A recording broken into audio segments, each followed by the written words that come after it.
Bonjour et bienvenue à tous à notre webinaire Stop au casse-tête, remplacer ou faire durer vos actifs. Alors aujourd'hui, Jean-Pierre Avellaneda, qui est responsable équipe business développement et surtout projet conseil et accompagnement technique, et moi-même seront là pour vous aider, pour vous présenter toute la difficulté de savoir s'il faut remplacer ou prolonger ses actifs, équipements, machines. Et je vais laisser tout de suite la main à Jean-Pierre. Merci Lucille, bonjour à toutes et à tous.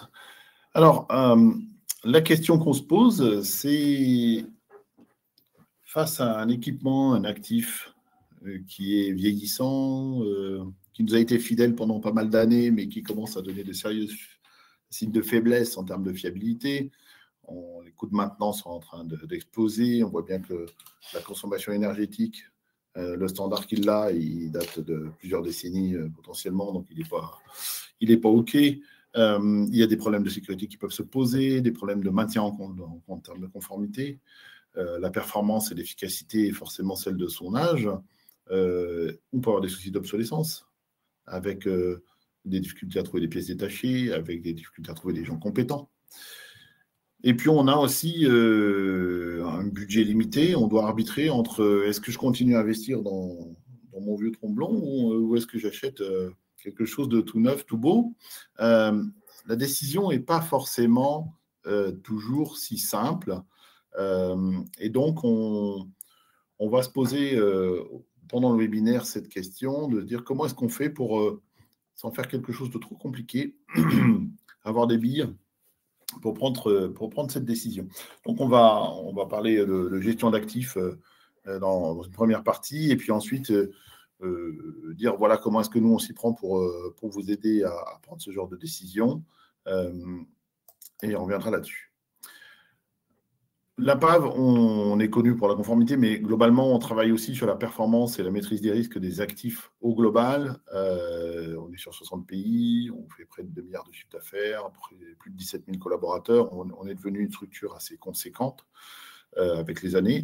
Et quand on travaille avec nos clients en France et à l'international, on travaille pour que vos actifs, vos équipements, vos installations, vos bâtiments, vous puissiez avoir confiance en eux, ils soient conformes, et on puisse permettre leur performance au sens large pour que vous puissiez faire votre travail en toute sécurité et avec la meilleure efficacité possible et efficience.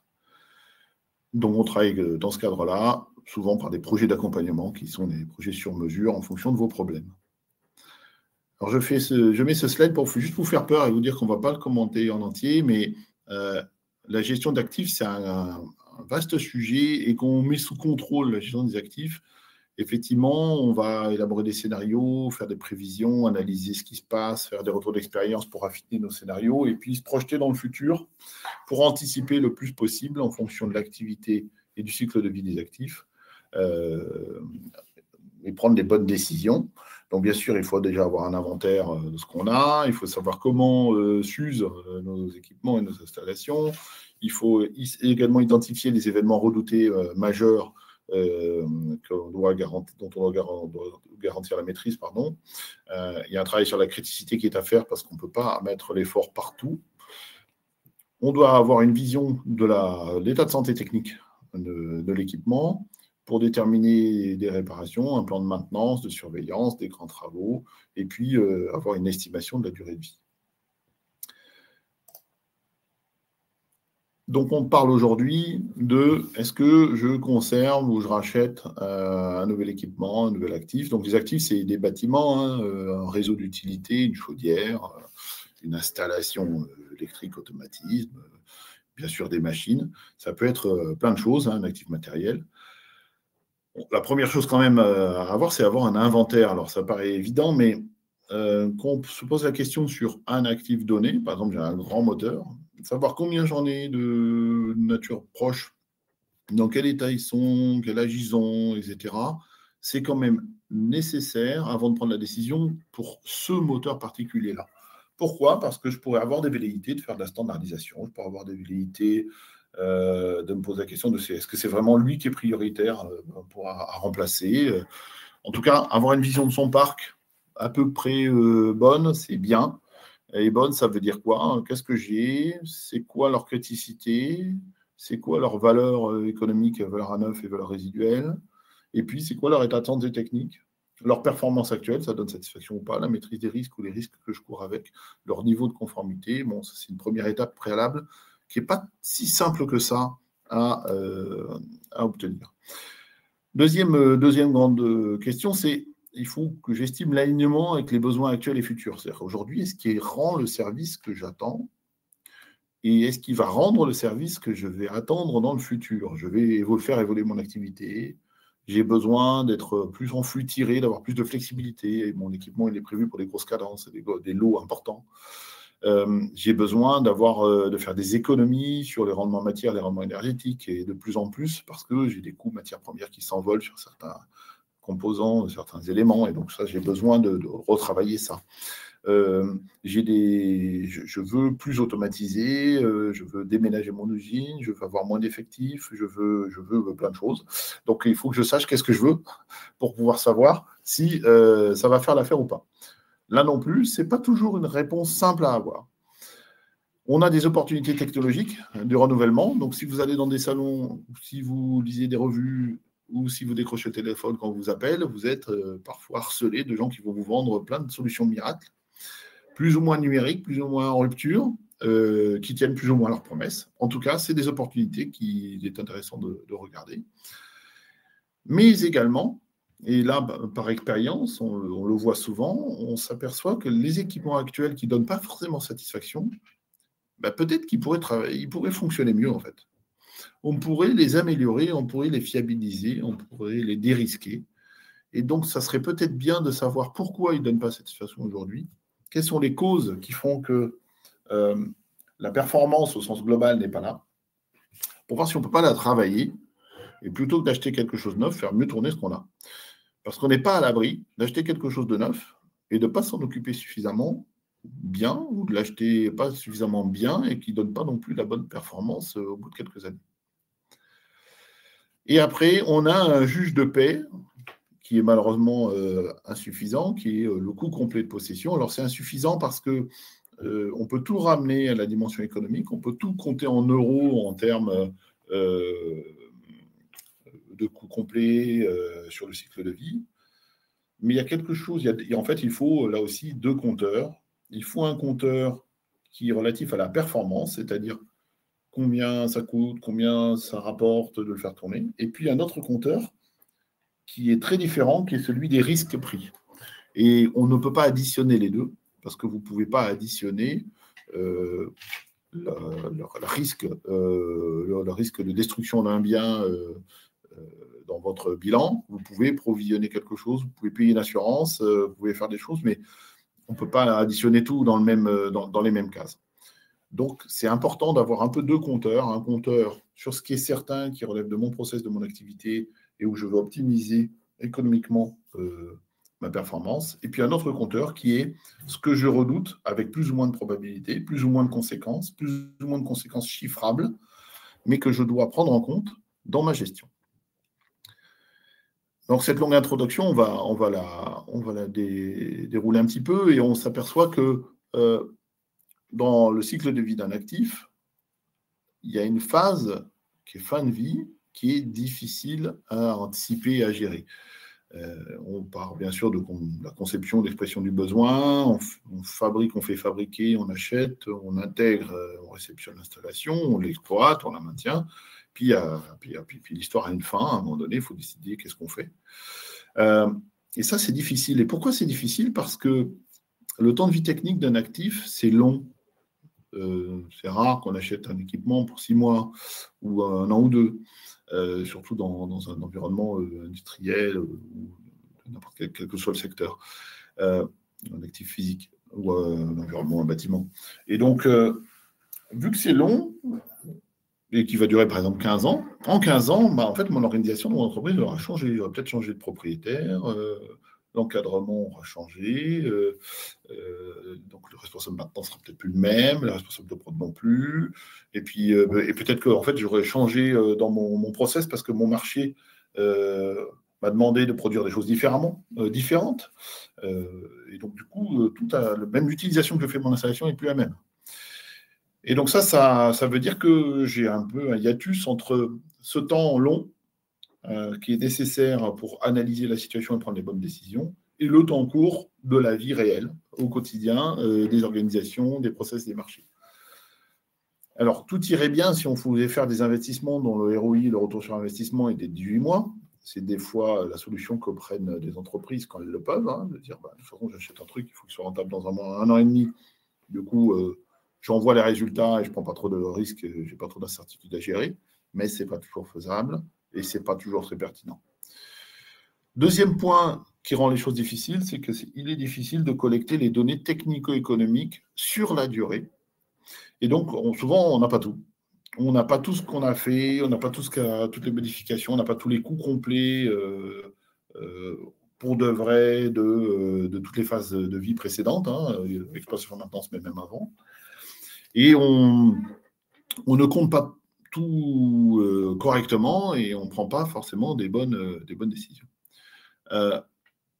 Autre point, c'est qu'entre l'expression du besoin d'une nouvelle machine qui va faire papa-maman, qui est géniale, qui est super moderne, etc., et le budget qu'on a, souvent il y a une différence. Et dès la phase d'achat, on fait des compromis.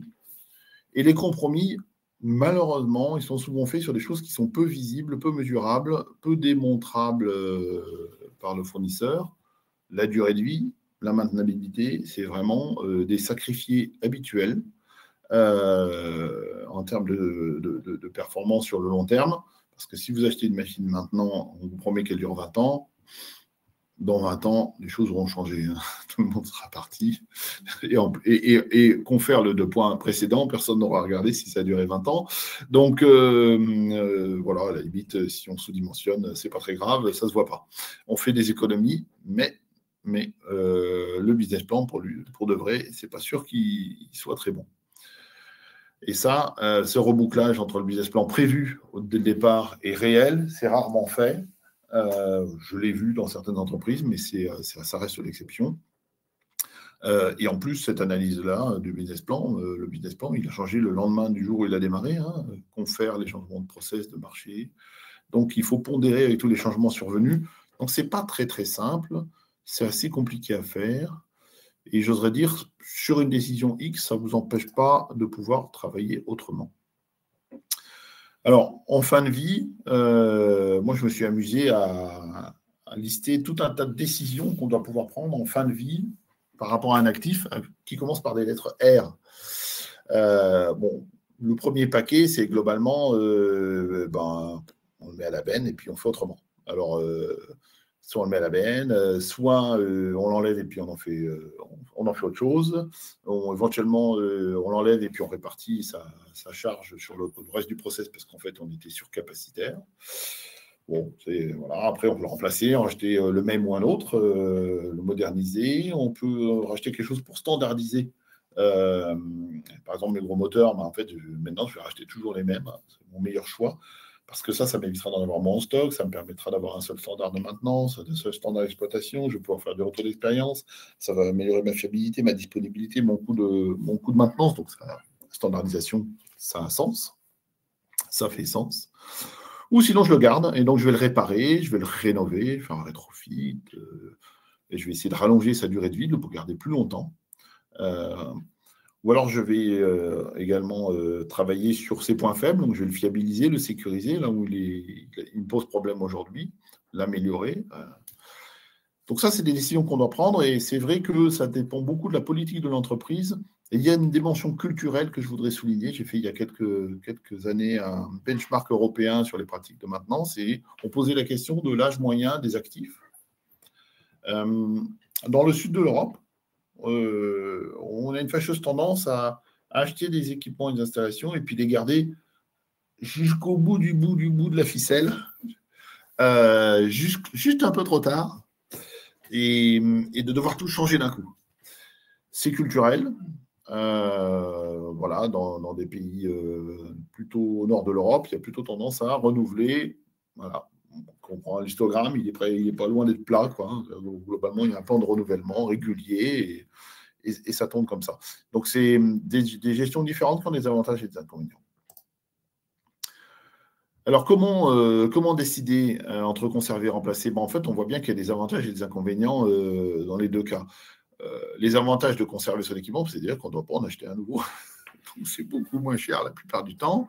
On ne va pas trop arrêter l'entreprise à enlever un truc, à le remettre à nouveau. Enfin, il n'y a pas un jeu de taquet à gérer avec des risques de temps d'arrêt importants. D'un point de vue coût indirect sur les RH, les utilités du type, il faut former les gens, il faut redimensionner les réseaux d'exploitation d'énergie, tout ça. Ça, en fait, il n'y a pas parce qu'on ne change pas. Par contre, d'un point de vue remplacement, on va pouvoir avoir quelque chose de moderne, d'avoir une garantie du fournisseur, donc une meilleure longévité. C'est bien l'essentiel de l'intérêt. Les inconvénients de conserver, c'est qu'effectivement, si on veut vraiment fiabiliser, sécuriser, se remettre en conformité, ça peut être cher. Et puis, on joue un peu au dé quand même sur la longévité. On va dire, je vais le garder 10 ans de plus et on croise les doigts, pour ne pas dire autre chose. Et puis, quand on remplace, l'inconvénient, c'est que ça coûte cher et qu'il y a des coûts directs, on en a parlé. Il y a des opportunités. Une grosse opportunité quand on conserve un équipement, c'est qu'en fait, ça nous laisse le temps de réfléchir à qu'est-ce qu'on veut faire. Et dans un monde très incertain, c'est quand même pas mal. Parce que qu'est-ce que va être mon marché dans 2 ans, dans 3 ans? Quels vont être mes prix de matières premières? Quel est le prix de vente? Est-ce que je vais avoir une taxe à 200%, à 0% selon l'humeur du moment? Tout ça, c'est très incertain.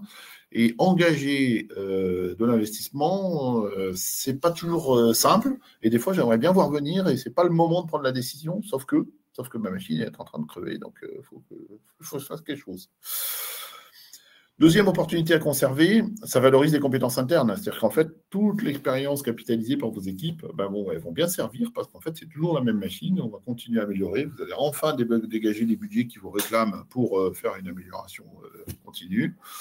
Et puis, il y a un côté sobriété quand même parce que vous n'allez pas reconsommer X kilowatts, X tonnes de matière première pour refabriquer une machine et la transporter et l'installer chez vous. D'un point de vue RSE, il y a un point positif quand même. On ne met pas à la poubelle. Par contre, effectivement, quand on remplace, la plupart du temps, on a une meilleure performance coût-qualité-délai. On peut avoir une augmentation capacitaire. On est censé être conforme. Souvent, on y veille et avoir un équipement sûr. On peut bénéficier d'innovation, avoir de la flexibilité dans son outil. C'est motivant aussi de faire un projet avec un nouvel équipement pour les équipes, pour l'image de marque, et ce n'est pas négligeable. On va normalement pouvoir travailler sur la sobriété en termes de consommation, d'eau, d'énergie, etc., pour faire l'analyse du cycle de vie. Et puis, on peut éventuellement avoir des subventions. Là aussi, c'est à noter. Alors, les risques quand on conserve son équipement, c'est qu'en fait, il peut mourir du jour au lendemain. Et ce n'est jamais le bon moment. On peut avoir des problèmes de risque et de non-conformité insolubles. Donc, un risque résiduel intrinsèque qui est très élevé. On peut avoir une dérive du coût complet parce que c'est comme quand vous gardez trop longtemps votre voiture. Au bout d'un moment, le coût de réparation par an, c'est 3 fois le prix de la voiture. Et puis, vous avez des problèmes d'obsolescence, on en a parlé, pièces compétences. Quand on remplace, les risques, c'est que on a...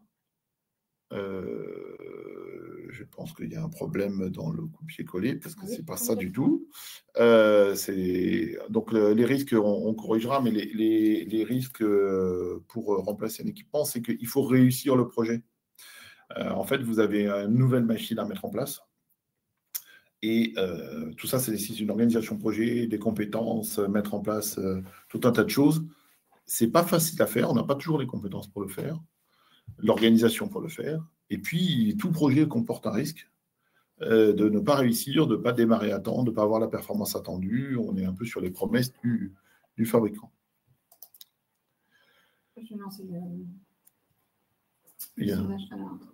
On va lancer un petit questionnaire que vous allez voir apparaître sur justement vos difficultés sur cette décision. Je ne sais pas si Lucie est censé apparaître à mon écran ou pas. Ok. là, normalement, alors attendez, hop, hop, hop.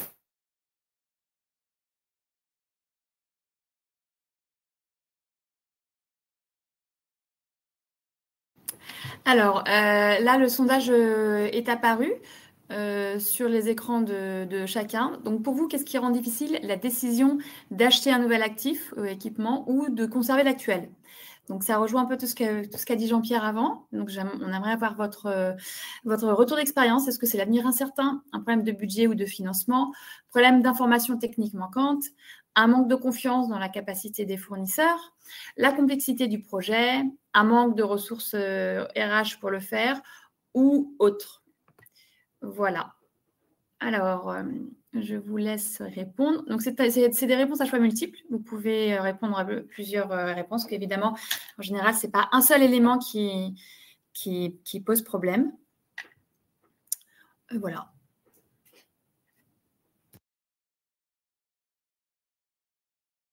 On vous laisse quelques secondes pour répondre et puis je vais embrayer pour justement se dire comment est-ce que je vais pouvoir décider entre mon nouvel équipement tout beau, tout neuf, en croisant les doigts pour qu'il marche comme prévu, ou ma vieille tétine fidèle qui tombe en morceaux, mais là aussi je croise les doigts pour qu'elle ne meure pas du jour au lendemain. Choisir, c'est renoncer. Donc, je ne sais pas si tu vois un avancement sur le sondage, mais on va... Oui, mais avance. Là, les réponses s'arrêtent, donc c'est bon. Super, merci. Alors, souvent, en fait, la problématique, c'est un problème d'avoir les bonnes informations, des informations sur lesquelles on peut compter, des informations dont on a confiance, pour lesquelles on a confiance. L'équipement, il a une vie, il a vécu.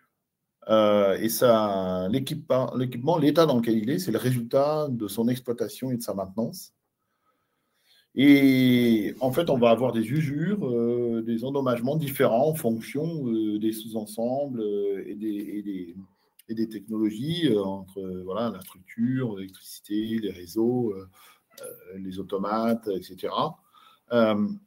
Et avoir une bonne vision de l'état de santé technique, du bilan de santé technique, ça me permet de déterminer quel est le coût de remise en état, combien ça me coûterait pour me remettre au carré avec cette machine. C'est une information importante si je ne l'ai pas, si je n'en ai pas une vision juste, si je ne sais pas combien je dois mettre pour le remettre en état et après avoir fait ça, combien de temps il va durer, pour avoir une idée dans laquelle j'ai un peu confiance, c'est difficile de prendre une décision. Alors, je peux me dire, vraiment, c'est trop incertain, du coup, je le mets à la poubelle et je ne réfléchis pas. Mais on a vu que ce n'était pas forcément toujours pertinent. Et pour voir ça, en fait, il faut un peu plus d'informations que ça. C'est-à-dire qu'on a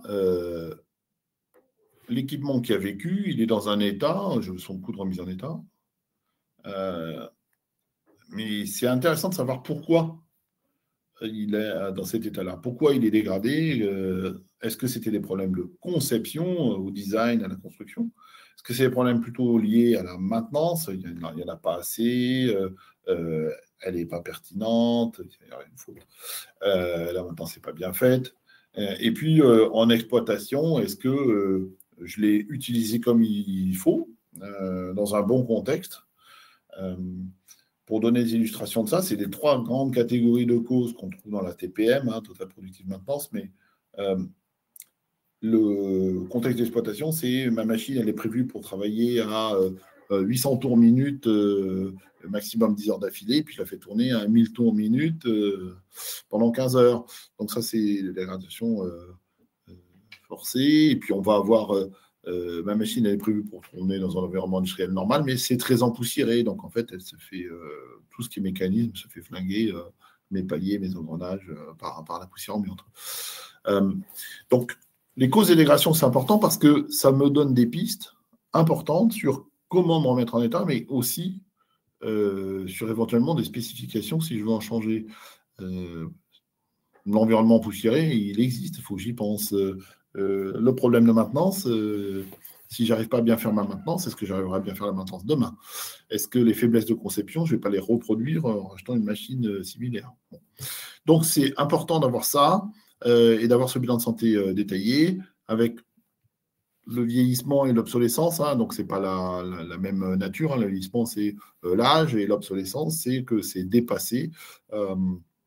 Voilà, ça peut être vieux, mais toujours d'actualité, ou ça peut être récent et complètement dépassé parce que on utilise Facebook et qu'on est donc vieux crabe, parce que maintenant c'est TikTok et ça va vite.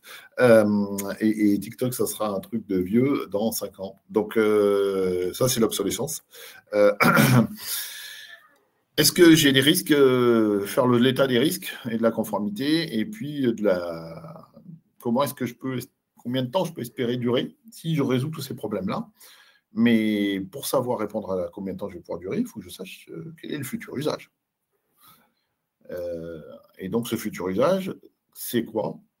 Et mon équipement que je vais remettre en état, est-ce que je vais avoir des nouvelles contraintes pour qu'il dure 5 ans de plus? J'ai une vieille voiture qui est un peu branlante, je la remets en état. Ce n'est pas pour autant que j'ai le droit de continuer à rouler à 130 sur l'autoroute, ça ne serait pas raisonnable. Donc, j'ai des contraintes d'exploitation, il faut que je ne dépasse pas 110, j'ai des contraintes de maintenance. Plutôt faire une révision tous les ans, j'en ferai une tous les 6 mois. J'ai de nouvelles instructions, des nouveaux standards d'utilisation, tout ça. Ça, c'est assorti, hein, c'est le paquet cadeau.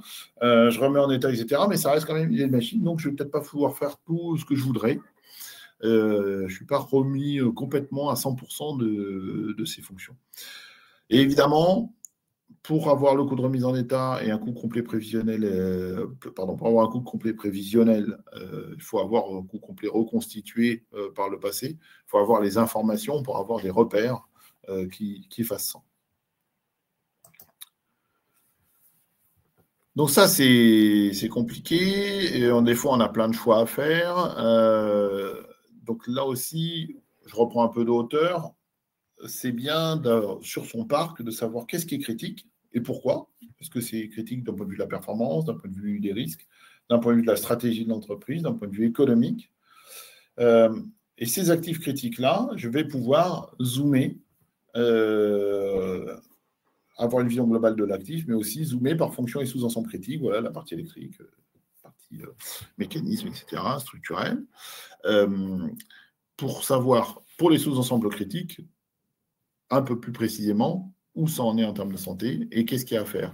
Vu que c'est des sous-ensembles critiques, s'ils commencent à défaillir, ça met en cause le fonctionnement global de l'équipement. Et c'est un entonnoir parce que je ne vais pas m'amuser à faire des analyses super poussées de la couche de peinture. Par contre, l'engrenage principal, il est important. Voilà. Donc ça, c'est des choses qui sont faites avec vous pour justement prioriser. Et puis nous, souvent, ce qu'on fait, c'est un bilan de santé. Donc là, il y a une fiche pour un actif. Et puis quand il y a un actif, ça nous permet de sortir des histogrammes qui donnent une vision globale par atelier ou lieu, par nature d'équipement ou d'actif, par équipe qui le gère, par équipe qui le maintient. C'est toujours intéressant de regarder ce genre de choses par sous-ensemble, par technologie. Donc, ça permet de repérer là aussi des vecteurs de progrès. Et une fiche complète, c'est une identification complète. Des fois, pour l'inventaire, de toute façon, c'est nécessaire et puis c'est bien de se remettre à jour. La qualité du suivi, est-ce qu'il est dans la GMAO? Est-ce que j'ai les plans à jour? Voilà, est-ce que j'ai mon plan d'inspection qui est fait? La documentation, donc le manuel d'exploitation, des instructions, des standards. Où il en est en termes de conformité? Est-ce que j'ai des non-conformités qui traînent depuis 1, 2, 5, 10, 15 ans? On en voit. Et jusqu'à quel point elles sont graves. L'état technique, c'est la question principale pour le bilan de santé.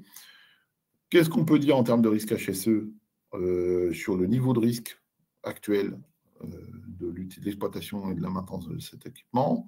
Et qu'est-ce qu'on peut dire sur sa performance? Il y a des problèmes de performance, de dispo, de fiable. Voilà. Ça, c'est des fiches.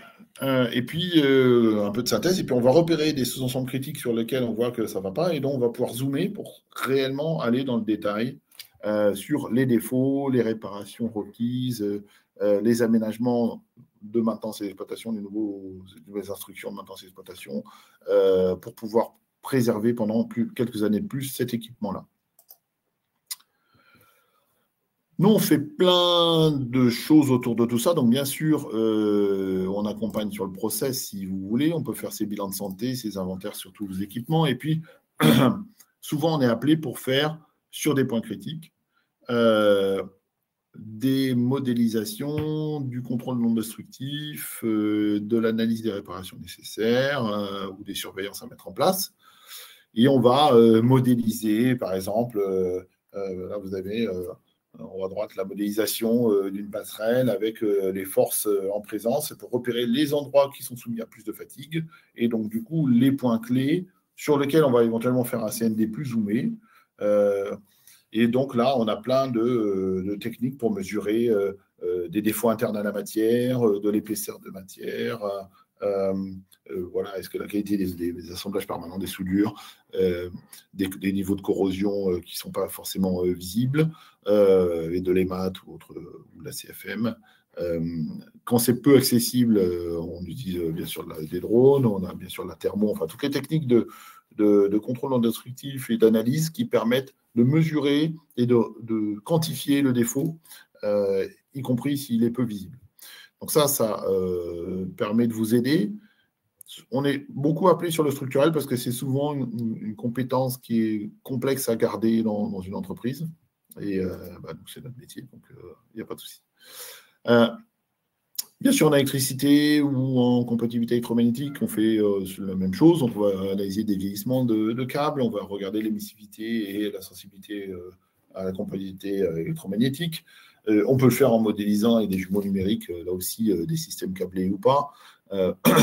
Et ça vous permet de regarder d'un point de vue électricité au sens large, hein, où est-ce que vous en êtes en termes d'usure et de remise en état nécessaire.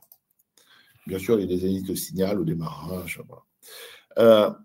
D'un point de vue mécanique, là aussi, hein, on fait des inspections visuelles et des analyses. On peut faire des tests. On a des caméras acoustiques pour opérer des problèmes de vibration. On a ça ne se voit pas beaucoup, mais l'espèce de tube à droite, là, c'est un drone dans une sphère protégée. Donc ça, c'est pour être dans des espaces confinés, envoyer des drones, faire des inspections dans des canalisations, etc. On a des mesures de bruit, d'ambiance, de polluants, voilà, tout ce qu'il est intéressant de savoir, qualifier, si on veut s'assurer de se remettre au carré, comme je le disais tout à l'heure.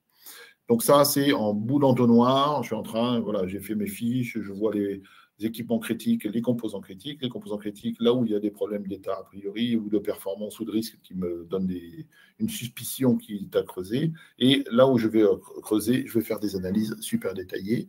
Tout ça, je le reconsolide, mais je vais compléter mon analyse d'un diagnostic de la performance de la maintenance et de l'exploitation. Je vais reparler des causes de dégradation qu'on voyait tout à l'heure. Puis je reviens 2 secondes. En bas à gauche, en vert, les causes de dégradation. Mauvaise utilisation, mauvaise maintenance. Si j'ai une Twingo et je fais du 4x4 dans les dunes avec, bizarrement, elle dure moins longtemps. Si je ne l'amène jamais chez le garage et je mets de l'huile de friture à la place de l'huile de vidange, bizarrement, elle va rapidement plus marcher. Enfin, bien sûr, hein, je dis n'importe quoi, mais en fait, on va diagnostiquer s'il y a des difficultés en maintenance ou en exploitation, parce qu'on ne se sert pas bien, on ne sert pas d'équipement comme on devrait, ça c'est plutôt en exploitation, ou dans l'environnement qu'il faudrait, on ne l'a pas protégé, on ne l'a pas pensé. Ou alors, du côté maintenant, j'ai du mal à faire ma maintenance, j'ai des problèmes de compétences, l'évaluation des compétences des équipes, ou des problèmes d'organisation, de méthode, on ne travaille pas assez en sécurité d'un point de vue conciliation tout fluide, on n'a pas assez de suivi, ou un problème de management, on ne sait pas gérer des projets. Tout ça, c'est important à savoir pour avoir une photo complète au-delà de la partie technique, mais sur les dimensions organisationnelles et humaines de l'exploitation de la maintenance. Ça sera utile pour la comparaison des scénarios et ça sera utile pour avoir des progrès. Et donc, ça nous donne, dans notre comparaison de scénarios, des avantages. On y a un peu neutralisé, voilà, en disant j'ai le choix entre conserver ma machine ou en prendre une significativement plus moderne et plus performante. Par contre, voilà, on voit qu'il y a des plus et des moins. Alors, évidemment, elle est beaucoup plus performante. Ça permet des opportunités parce qu'en fait, il y a en plus du turnover dans mon équipe maintenance, qui est un risque sur le scénario à gauche. Mais ce renouvellement-là, je peux peut-être prendre des équipes formées sur les nouvelles technos de la nouvelle machine et ça va me permettre, à travers le projet, de leur mettre le pied à l'étrier. J'ai quand même des impacts sur mon MES qui peuvent être coûteux. J'ai des formations qui sont des coûts cachés qu'il faut que j'intègre dans mon équation. Et de l'autre côté, je m'aperçois quand même, en mettant un peu de sous, je vais quand même pouvoir récupérer du TRS parce que j'ai des défaillances non résolues depuis longtemps, des micro-arrêts, mais ma non-qualité n'est pas résorbable. Donc, ça nous donne des scénarios avec une projection sur un coût complet, un point de ROI, un peu une synthèse. L'objectif de tout ça, c'est vraiment que ça soit le plus synthétique et le plus simple possible, hein, même si à un moment donné, on a fait un EMAT avec une mesure d'épaisseur sur le truc, une modélisation. J'oserais dire le patron et le financeur, ils s'en fichent un peu de tout ça. Faut qu'il ait confiance dans ce qu'on raconte. Et donc, on vous aide à reconstituer tous les éléments pour qu'on ne rate pas quelque chose d'important, y compris d'un point de vue risque, ou d'un point de vue, risque technique, organisationnel, humain, environnemental, numérique. Je vous rappelle que le nouveau règlement machine vous impose des obligations en termes de cybersécurité et d'une manière générale, c'est une très bonne idée de s'en occuper de la cybersécurité. Et je vous renvoie à un webinaire qu'on a fait il y a quelques semaines à ce sujet-là. Et un qui arrive, ou sur la NIS 2, qui est déjà passé. Voilà, qui vient de passer. Exactement. La semaine dernière. Je suis allé peut-être un peu trop vite, mais ce n'est pas très grave. Ça laissera du place pour les conclusions. Normalement, on essaie de faire en 40-45 minutes. Donc, en conclusion, prolonger la durée de vie d'un équipement, c'est une option qui peut être pertinente. Alors, dans l'exemple que j'ai donné, ça n'était pas, mais ça aurait pu. Ça peut être pertinent économiquement, stratégiquement, même s'il y a des incertitudes. De toute façon, des incertitudes, il y en a tout le temps. Pour faire un scénario comparé, on a besoin d'une méthodologie avec une démarche structurée et priorisée, d'un état des lieux techniques avec des analyses ciblées. On doit prendre en compte l'utilisation actuelle, la maintenance actuelle et l'exploitation et la maintenance future, les futurs usages. On doit regarder la dimension économique, mais on doit découpler maîtrise des risques et performance. Même si la partie risque, on peut la mettre en euros, il faut que ça soit deux compteurs séparés. On peut vous aider là-dedans, quel que soit votre choix. On peut vous aider déjà à élaborer ce scénario, alors soit en vous accompagnant globalement, soit en bouchant les trous que vous ne savez pas traiter. On a un gros client qui nous appelle, je ne sais pas pourquoi ça a bougé tout seul, ça. Voilà, qui nous a appelé pour la partie structurelle. Et puis après, vous avez deux choix. Soit on prolonge la durée de vie, et donc là, on a un accompagnement spécifique avec ces grandes étapes d'analyse de contexte, de diagnostic, de bilan de santé technique, de mise en place d'un plan d'action avec chiffré et priorisé, et puis des propositions d'amélioration de gestion de parc. Soit on vous aide sur votre projet de renouvellement en assistance maîtrise d'ouvrage, le plus en amont possible, hein, si on passe au recto, on va être du permitting, de l'expression du besoin, permitting, cahier des charges, consultation, faisabilité, et puis après, spécification fournisseur, fabricant, intégrateur, accompagnement pendant les phases travaux chantiers, contrôle pendant la fabrication des machines ou pendant les travaux, pas que sécurité, hein, également qualité, et puis FATSAT jusqu'à la mise en service et la réception et la mise au pied à l'étrier de toutes les équipes d'exploitation et maintenance. Donc vraiment un accompagnement global sur tout ce qui est risque et conformité, tout en intégrant vos contraintes de performance industrielle. Donc ça, c'est un autre accompagnement possible sur le sujet.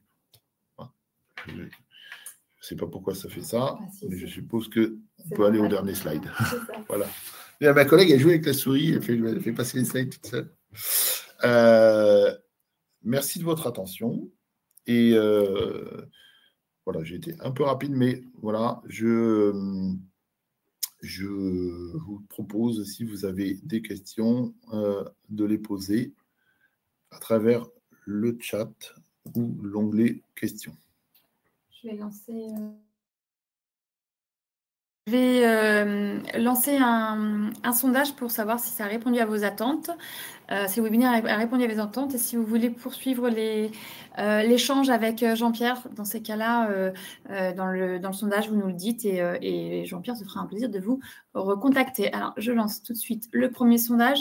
Est-ce que ça a répondu à vos attentes ou pas? Oui, tout à fait, oui, partiellement. Non, pas complètement, non, pas du tout. Voilà. Je vous laisse répondre.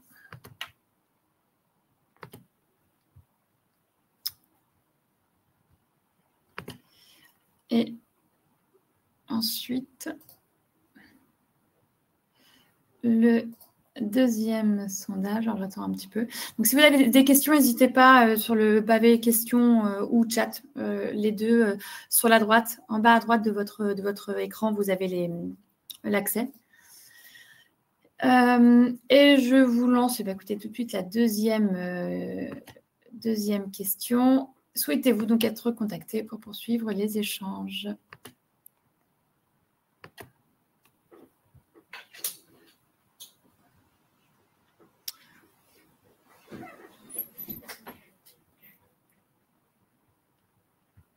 Alors, a priori, nous n'avons pas de questions, donc je présume que tu as été très, très clair, Jean-Pierre. Absolument inintéressant, mais j'espère que ce n'était pas le cas. En tout cas, merci d'avoir participé à ce webinaire. Je crois que tu en as annoncé qui va venir sur un autre thème. Alors, notre webinaire qui arrive le 30 juin, alors pas du tout sur le même thème, néanmoins très important, sur la santé-sécurité au travail et toutes les bonnes pratiques à avoir. Voilà, donc c'est un sujet qui est quand même très, très important au sein de vos équipes et voilà, dans toutes les sociétés. Donc, n'hésitez pas à vous inscrire. Le lien sera disponible en fait dès que quand vous recevrez l'email de remerciement, et également vous recevrez le lien de visionnage du replay dès qu'on aura terminé ce webinaire. Et ben voilà, et ben écoutez, merci à tous et n'hésitez pas à nous contacter si vous avez la moindre question, et merci beaucoup Jean-Pierre pour toutes tes explications. Merci à tout le monde et bonne journée. Au revoir.